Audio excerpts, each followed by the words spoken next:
Bangladesh premier league বা BPL হচ্ছে বাংলাদেশের ঘরোয়া ক্রিকেটের সবথেকে বড় টি-20 টুর্নামেন্টের মঞ্চ, যেখানে দলগুলো তাদের শ্রেষ্ঠত্বের জন্য লড়াই করে। কিন্তু সব দল চাইলেই চ্যাম্পিয়ন হতে পারে না বা শ্রেষ্ঠ দল হতে পারে না। কিন্তু নিঃসন্দেহে বাংলাদেশ প্রিমিয়ার লিগ সবথেকে শ্রেষ্ঠ দল বা সফলতম দল হচ্ছে কুমিল্লা ভিক্টোরিয়ান্স, কারণ তারা অলরেডি 4বার চ্যাম্পিয়ন হয়ে তাদের শ্রেষ্ঠত্বের প্রমাণ দিয়েছে। তো তাই আজকের ভিডিওতে আমরা দেখব কুমিল্লা ভিক্টোরিয়ান্সের বিপিএলের সম্পূর্ণ জার্নি। বিপিএল ফ্রাঞ্চাইজি লিগের যাত্রা 2012-তে শুরু হলেও কুমিল্লা ভিক্টোরিয়ান্সের বিপিএল যাত্রা শুরু হয় 2015 সালে বিপিএল সিজন 3-এ।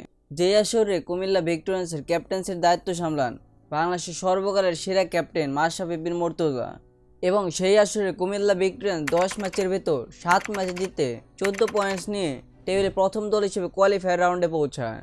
এরপর তারা কোয়ালিফায়ার রাউন্ডে তাদের প্রথম ম্যাচে রংপুর রাইডার্সকে 72 রানের বড় মার্জিনে পরাজিত করে এবং তারা ডিরেক্ট ফাইনালে চলে যায়। এরপর তারা ফাইনালে বরিশাল বুলসে করা 156 রানে ব্যাটিং করতে নামে এবং সেই শ্বাসরুদ্ধকর ম্যাচে লাস্ট ওভারে আলোক কাপালি 12 রান নিয়ে কুমিল্লা ভিক্টোরিয়ান্সকে তাদের প্রথম বিপিএল ট্রফি জেতান। 15-16 সিজনে চ্যাম্পিয়ন হওয়া কুমিল্লা ভিক্টোরিয়ান্স 16-17 সিজনে টেবিলে 6 নাম্বার দল হিসেবে টুর্নামেন্ট শেষ করে এবং এই সিজনের পর তাদের দলের ক্যাপ্টেন্সিও চেঞ্জ করা হয় এবং এর পরের সিজনে কুমিল্লা ভিক্টোরিয়ান্স আবারও টেবিলে টপে শেষ করে। কিন্তু কোয়ালিফায়ার রাউন্ডে তাদের 2 ম্যাচের ভিতর 2টাই বাজে পারফরমেন্সের কারণে তারা ফাইনালে যাওয়ার সুযোগ মিস করে। বিপিএল সিজন 6-এ কুমিল্লা ভিক্টোরিয়ান্স টেবিলে সেকেন্ড ফিনিশ করে কোয়ালিফাই করে এবং কোয়ালিফায়ার রাউন্ডে রংপুর রাইডার্সকে হারিয়ে তারা দ্বিতীয়বারের মতো ফাইনালে পৌঁছে যায়। এরপর ফাইনালের ঘটনা তো আমরা সবাই কম বেশি জানি। যেই ম্যাচে তামিম ইকবাল খেলেন তার ক্যারিয়ারে বেস্ট 141 রানের ইনিংস এবং এরপর তাদের দুর্দান্ত বোলিংয়ের সুবাদে তারা ঢাকা ডায়নামাইটসকে 17 রানে হারিয়ে তাদের দ্বিতীয়বারের মতন শিরোপা ঘরে তোলে। এর পরের সিজনে সিজন 7-এ কুমিল্লা দলে ওনারশিপে চেঞ্জ আসে। বিপিএল সিজন 8, এরপর বিপিএল সিজন 8-এ কুমিল্লা ভিক্টোরিয়ান্স আবারও বিপিএল অংশগ্রহণ করে এবং সেই সিজনে কুমিল্লা ভিক্টোরিয়ান্সের ক্যাপ্টেন্সি দায়িত্ব দেওয়া হয় ইমরুল কায়েসকে। কিন্তু তাদের পারফরম্যান্স সেই সিজনেও ভালোই ছিল। তারা 10 ম্যাচের ভিতর 6 ম্যাচ জিতে টেবিলে সেকেন্ড হিসেবে কোয়ালিফাই করে, কিন্তু তারা তাদের কোয়ালিফায়ার রাউন্ডের প্রথম ম্যাচে ফরচুন বরিশালের কাছে 10 রানে হেরে যায়।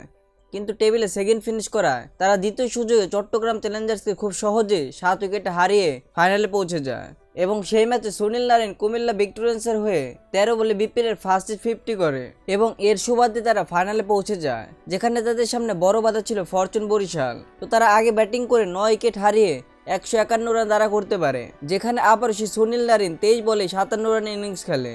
কিন্তু এরপর বোলিংয়ে তারা ঠিকঠাকই বোলিং করছিল, কিন্তু সৈকত আলী পুরো ম্যাচের মোড় ঘুরিয়ে দেন এবং সেই ম্যাচে সৈকত আলী 26 বলে 50 রানের একটা দুর্দান্ত ইনিংস খেলেন।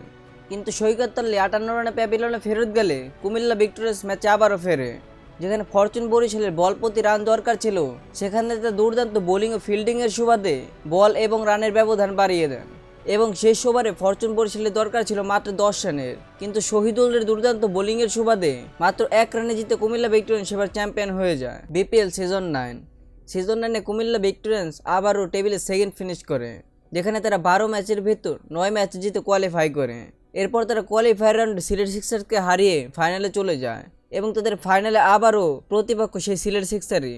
তো সেই ম্যাচে কুমিল্লা ভিক্টোরিয়ান্স প্রথম ফিল্ডিংয়ের সিদ্ধান্ত নেয় এবং সিলেট স্ট্রাইকার 20 ওভার শেষে 175 রান তারা করতে পারে, যেখানে মুশফিকুর রহিম সিলেট সিক্সার্সের হয়ে দুর্দান্ত একটা ইনিংস খেলেন।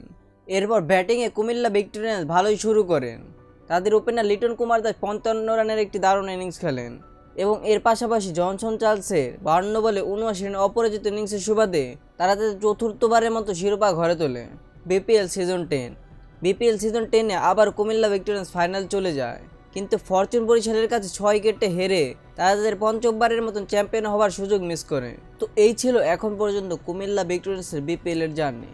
তো তারা মাত্র 7 সিজন খেলে 4বার শিরোপা ঘরে তুলেছে এবং এর সুবাদে তারা এখন পর্যন্ত হয়ে রয়েছে বিপিএলের মোস্ট সাকসেসফুল টিম।